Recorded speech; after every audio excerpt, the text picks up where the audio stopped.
After a relatively safe Week 12, Week 13 has a record 7 favorites with 8 points or more. We'll tell you who to target and who to avoid, all coming up next.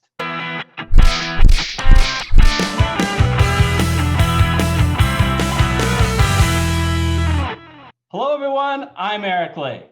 And I'm Michael Wiley, and we're the Fantasy Football Consultants. Michael, we are going through the home stretch. Can you believe we are previewing Week 13? We had 13, 14, 15, 16, 17. Just 5 more weeks that people have to survive before they have the perfect Survivor season.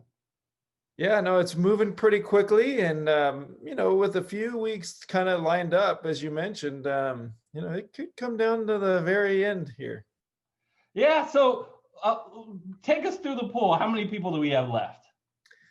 So we only lost one this week. I'm sorry to Maureen Davis, who picked the Rams, and they couldn't somehow they couldn't pull out a win there. That was a rough one for them. But everyone else is alive, so we're at 13 remaining. We had a few folks follow your pick to Cleveland, which got a little bit dicey there for a minute, but looked good. Michael, can you believe in the middle of that game, I was thinking, oh my gosh, if Jacksonville actually beats Cleveland, Jacksonville will be 0-9 in the weeks I picked against them. I didn't pick them, and 2-0 in the 2 weeks that I picked against them. But they didn't. Jacksonville curse broken. Check that off the list. Yeah, very nice. Yes, that game looked a little bit in jeopardy for a minute there, but then I think Cleveland actually did a pretty good job pulling away. It got close there at the end, but it was in hand. Only one person followed me from Miami who seemed to dominate the game against the Jets, but that might be a byproduct of my prior week pick. So, yeah, apparently, Michael, a bunch of people, not just in our poll, but everywhere, we couldn't do it because we already picked the Saints, but flocked over to the Saints when Denver decided to play a game without a QB. If I had the Saints available to me, I think I probably would have flocked to them as well. Well, I was a Seahawks fan. I'm rooting against the Saints because they're competing with us for that coveted bye. So, look on the schedule. Playing at Denver should have been a difficult game. And, well, it wasn't. And the Saints got lucky, even though they are using a backup quarterback. They had super easy game. Speaking of easy games, apparently looking at Week 13, Michael, there is a whole host of them. There's 7 games that we think that you should be considering and targeting in your NFL Survivor Leagues. All 8-point favorites or more. They're all at home except for Las Vegas, who's 8-point favorites at the New York Jets. Green Bay is also 8-point favorites at home against Philadelphia. The Minnesota Vikings, still fresh off disappointing a lot of Survivor folks, are yet 9.5-point favorites over Jacksonville, who always seems to be on this list as underdogs. Pittsburgh and Seattle are both 10-point favorites at home over Washington and the New York Giants, respectively. Miami, 11-point favorites over Cincinnati. And Kansas City, 2-touchdown favorites over the Denver Broncos. We'll have to see how many of those Denver Broncos are actually available for this game. Michael, this is tricky because we're getting late in the season and we want to let people know who we would pick given our past history, but we also want to talk about who we think, not knowing who you're available, who the best picks are. So I'll let you start. Just talk about how you are facing this week. Who's left for you, and therefore, who are you going to go with? Yeah, and I don't think it's too far off from what our viewers will be thinking as well, because most of them have picked Kansas City, Miami, Pittsburgh, and even Green Bay. I know you have them available, which leaves really the Raiders, the Seahawks, and we had obviously picked the Vikings, so they're gone for a lot of folks as well. For me, I need to save Seattle for next week. That's probably not my favorite game anyway. I know the Giants didn't look great against Cincinnati this week, but that was partly because Daniel Jones was up and down a little bit. They are continuing to get healthy depending on what Daniel Jones looks like. So, I'm saving Seattle Yeah. for next week. I'm going to throw in that I agree with you so much, and I am the resident Seahawk expert on the channel. I mean, Seattle has a very good run defense. They really do, and you're going to rely on Colt McCoy to catch up. So yes, do I think Seattle will win this game? Yes, but Michael is absolutely right. The New York Giants can say one thing: they are the kings of New York. They're a much better team than the New York Jets. So why not save them for just one more week when the Seattle hosts the New York Jets? And by the way, next week, Michael, there are a lot of options out there. There are not a lot of options for good teams, good games to pivot to. This week, as you can see from the board, is a lot of other great options you can pivot to. So for all those reasons, I want to go on record as agreeing with you. Don't pick Seattle this week. I thought Seattle was a terrible pick last week because of their future value. Just be patient. One more week. We can all kick back, Michael, relax, and know that we basically have a bye with Seattle at home against the Jets. So that just leaves me really with the Raiders left on my schedule. And, even though they looked really bad against Atlanta this week, and they actually looked pretty bad against the Jets last year at home, I think this is a bounce back week for them. That game, if you watched it closely, was clearly one of those pile-on games, this last game against Atlanta. I think the Raiders will take care of business. Part of that is playing the Jets. Thankfully, they have the Jets on their schedule right now. So I feel pretty good about this pick. There are some other games I feel better about. Don't get me wrong. I wish I had the Packers. I'll let you talk about that game. But, man, Philadelphia looked horrible against Seattle. I wish that we would have saved Minnesota, right? I mean, they looked pretty good this week. A nice little comeback against Carolina after what appeared to be them being out after two really bad turnover, fumbles, 6, scoop up scores. So, but I don't have either of them. And so, yeah, for me, it's pretty straightforward. I'm going with the Raiders this week. Michael, what went wrong? I want you to be able to comment. I know you saw the game. I know you're a big Raider fan. You know the Raiders really well. Why? I mean, they've obviously looked great this year at times, right? In both games against the best team in the NFL, in my opinion, the Kansas City Chiefs. What went wrong at Atlanta? Well, so I think that the Raiders' game plan seemed to be come out and attack with the pass, thinking because Atlanta's defense was so poor on the secondary side that they could attack their secondary. And Atlanta came out and rushed the passer. And as you probably know, Derek Carr has had some fumble issues in the past, and they got to his arm. Really probably the safer bet would have been to just put the ball into Josh Jacobs' hands and run the ball like they have the rest of the year. And they really didn't have a chance to do that. And turnovers, right? I mean, we've seen any team can lose if they lose the turnover battle. And the Raiders lost the turnover battle right away. I mean, first series, second series, third series, they're putting the ball on the ground. It wasn't necessarily that, Atlanta's offense was so phenomenal and they couldn't stop Atlanta's offense. It was really much more of, here, would you like the football? Why don't you go ahead and just walk into the end zone with it? Yeah. It was really shocking to me that the Raiders would lose to Atlanta without Julio Jones. So it's or Todd Gurley. Yeah, and Todd Gurley. It's that fear and that concern that I have, which is why I am not picking Las Vegas. And unlike you, I have the Green Bay Packers, and I saved them partially for this week.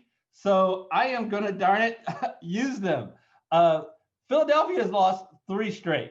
I watched a lot of that Monday night game against the Seattle Seahawks, and they just Philadelphia looked, even though they've got a lot of their ingredients back. Dallas Goedert is back. Alshon Jeffries is back. Miles Sanders is back. That offense looks completely out of sorts, Michael. This is not a playoff team. Now, I warned everybody, and you did as well, that Philadelphia is going to go in a stretch where they're going to lose a whole series of games because they're playing tough opponents. Well, I think it continues this week against a Green Bay Packer team that now has all the weapons back on offense, and they actually look really good. Aaron Rodgers is playing fantastic ball. And throw in a healthy Dalvin Cook, now a healthy Allen Lazard, as well as Aaron Jones. Clicking on all cylinders here, I'm going to go with Green Bay. They're still very much in the hunt for that first round bye. They really need to win this game. I don't even think this game will be close. Yeah, well, Green Bay looked really good against the Bears on Sunday night. And as you mentioned, Philadelphia looked really bad. I think this is a case of the city of Philadelphia wanting to show that they made a good bet on Carson Wentz because they have to pay him $100 million over the next several years. And he looks really bad. He can't hit the broadside of a barn. Sometimes he's throwing it to the other team. And you can tell that they're trying to throw the ball. And I know that Seattle has a good run defense, but I think they had like 12 carries the whole night. Not that they had a ton of offensive plays, but they had like 3 offensive carries where they got 8 yards. So it seems pretty clear that they're trying to do something. So as much as I want to pin this on Carson Wentz because he looks so bad, I'm pinning this on the coaching staff. Yeah, they got some injuries on the offensive line, which has hurt them, but they look really bad and they should win the division, and they're probably not going to. Yeah. And just to sum up this game, you got Philadelphia going on short rest one day and traveling into Green Bay. I feel good about this pick. I'm picking the Packers. All right, now that's what we want to do. Let's talk a little bit about where we think, not knowing the who our audience has picked. Who would we go with? Well, Michael, we already talked about Seattle. So we got 7 games on this list. Let's just make it 6 games. We can eliminate Seattle from this list. They're not a team that we think you should pick, given that they host the New York Jets the very next week. The other game, I want to see if you agree, that I personally would eliminate is Pittsburgh versus Washington. Talk about rest. This is almost as bad as a team that's coming off a bye versus a team that's not. Pittsburgh, who knows when they'll finally play this game? Right now, it looks like they'll play it Wednesday, and they'll have to come back. And I think this game is going to be played on Monday or Tuesday. I don't know. I keep changing. And Washington hasn't played since Thanksgiving. I think Washington looks much better with Alex Smith at QB. You know, if there was a team on this list of the underdogs that I would say would be an upset, my guess, it's the Washington football team. Yeah, I mean, a lot of people have Pittsburgh in their power rankings as number 1 because they're undefeated and they've had some nice wins. But those are even still, some of those games have been close games. They have a very good defense, right? And they should be able to shut down Washington. But Washington also has a very good defense, which we saw this last week against the Cowboys on Thanksgiving Day. Their front 4 is to be reckoned with.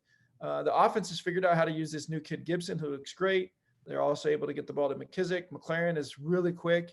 And Alex Smith is a vet, right? So I agree. To me, this is the scariest game. I'm also a little bit afraid of the Denver game, not because, Kansas City isn't capable. They're the best team in the league, but Denver is going to have a quarterback back, I'm pretty sure. Their defense is actually pretty strong.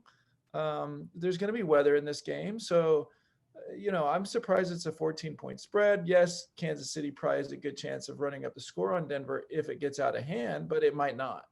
So that's the other game that I would probably stay away from for another reason, because Kansas City has some other nice games later on when perhaps the other options are not as strong as we have this week. Yeah, let's eliminate those 2 teams also based on the future value. As you just mentioned, the Kansas City Chiefs face at home Atlanta and the LA Chargers in week 16 and 17. And I know what many of you may say, week 17, who knows, or 16, maybe they'll have things locked up. I don't think they're going to have anything locked up, because this year, that coveted first round bye only goes to the #1 seed. And I think they're going to be in competition with Pittsburgh with that, at least through week 16 and probably all the way to the last week of the season. Meanwhile, Pittsburgh has week 15 against the Cincinnati Bengals. We've talked about it, Michael. With Joe Burrow gone, I mean, Cincinnati immediately becomes one of those teams you can pick on, right? Yeah, that's right. That's right. Actually, I want to take a second real quick and talk about the Tampa Bay Kansas City game, which, at the very end, Tampa Bay got a score. But that Tampa Bay defensive backfield, Tampa Bay defense is one of the things that has been counted on. Not only did they let Tyreek Hill destroy them, there was 2 or 3 other plays that could have been long touchdown passes. Patrick Mahomes could have had 600 yards passing. Tampa Bay, watch their defensive backfield. They need to figure that out, and Bruce Arians and Tom Brady need to get on the same page. So I know we're not talking about it this week, and I know it's not necessarily a topic for our survivors, but it is relevant for other games later on in the season. Okay. Now, sometimes our wonderful FFC community come get after us, Michael, and say, "How come you didn't talk about this game?" So we try to identify the best games, but I can guess the game that is not on the board. They're going to say, "How come you didn't talk about this game?" And it's Dallas, who is going on the road to face a Baltimore Ravens team. It is off the board. There is no line on that game. And the reason is, they probably want to figure out how many Ravens are going to actually be healthy, and the Ravens still haven't played this particular week. So granted, I give you permission to track that situation and see, but here's the bottom line. The Ravens in the season, week 15 to 17, with Jacksonville and the New York Giants at home, both of those games at home, and then in the season at Cincinnati. So I don't care how many Ravens are playing in this game.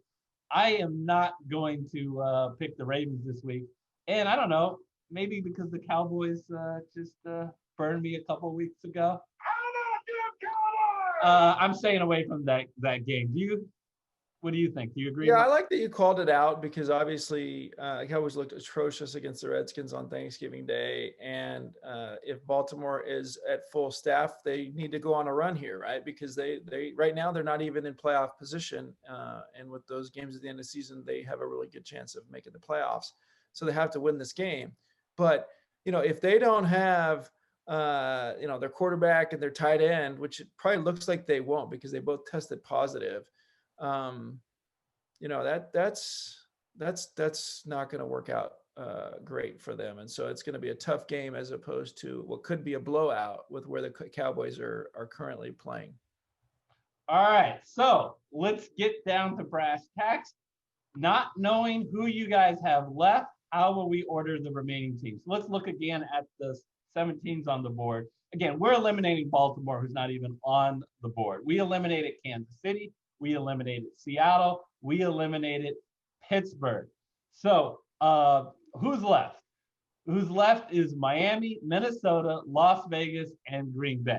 So, Michael, I will give my order, and then I will let you give your order. So of those 4 games, if someone had come to me and said, "Okay, I have all 4 of those teams, how would you order them?" Gosh, it's tough. But I would pick Miami first. Then I can't believe I'm saying this since this team just burned me. Then I would go Minnesota, then Green Bay, and then finally the Las Vegas Raiders. I don't think I disagree too much, unfortunately, with that order, even though I'm going with the Raiders this week because I'm left with them. Jacksonville, they've been so bad, but I've also felt like Minnesota behind Kirk Cousins has been,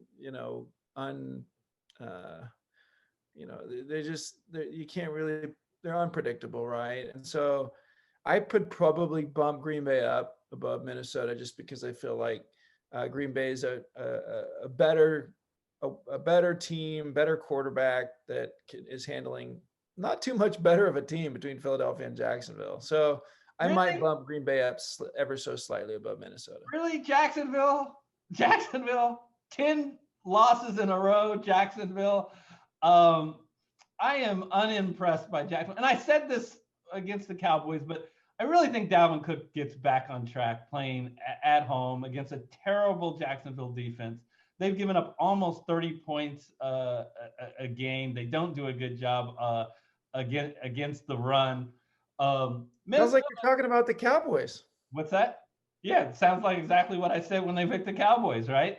But I think they get right here. If possible, I do actually think the Cowboys are a better team than Jacksonville.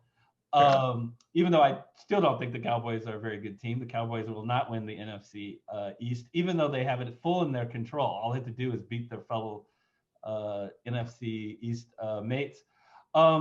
So, yeah. Is Miami your top pick, though? Yeah, I think with Cincinnati missing Joe Burrow, Mixon still being a question mark, and Miami coming out of a nice win against the Jets after kind of a rough week the week before, I think Miami is my favorite of these four. It'll be interesting to see who Miami goes with at quarterback. I mean, I still think Fitzpatrick gives them the best chance to win, but I think they really want this Tua experiment. But they have very good chance to make the playoffs. They have to start prioritizing this year over the future, right? Yeah, I think of all the teams left in the AFC East or AFC to potentially make the playoffs, Miami has the toughest schedule remaining. And so even though they're right now in position to make the playoffs, they need to win games like this. And so I would be shocked if Tua plays more than a handful of snaps this week. I think Miami knows that Fitzpatrick's the best, their best option for winning games. I think Miami wants to go to the playoffs this year and maybe see if they can't win a game or even two. And maybe, you can get to it in some of those games where they fall behind and try and give them a chance. But this is a week to go with Fitzpatrick. Yeah, you are right in how difficult Miami's future schedule is, which is another reason why they literally have no future value. Now's the time. If you're not picking Miami, if you still have Miami available and you're not picking them this week, what you're saying is you're not going to have to pick them this week. That's right. If I had Miami available to me, I just picked them this week against the Jets. I would for sure pick them this week. Okay, so that's our number one pick. Not knowing who you guys have available, Miami. My number two pick is Minnesota. They're in the same boat where they have almost no future value. Sounds like Michael says Green Bay. Then my third pick is Green Bay. Then you go Minnesota and the Raiders, and then my fourth pick is the Raiders. But the Raiders are going to win this week, so we just have great options to pick from. Are you guaranteeing that, Michael? You know what? I will go out and guarantee it. Okay, very good. Great. Well, we hope all of you guys had a very happy Thanksgiving and ready for the home stretch. I said it in a future show. I want to remind you, as we enter toward the end of the season, we're going to get closer and closer to what we call Subscriber Appreciation Week. Michael and I have a whole bunch of really fun things planned, including the free contest to win real money that is not exactly like Survivor, but Survivor style for the playoffs. So continue to stay tuned. And if you haven't yet, please be sure to be eligible for all that fun. Click the red subscriber button. And don't forget to comment. Tell us who you're going to pick this week and why. And tell us how much you love us and why you're so thankful for us. That sounded a bit desperate, Michael. Well, we're going to again ask you guys to be safe, take care, and we'll see you next week. See you guys.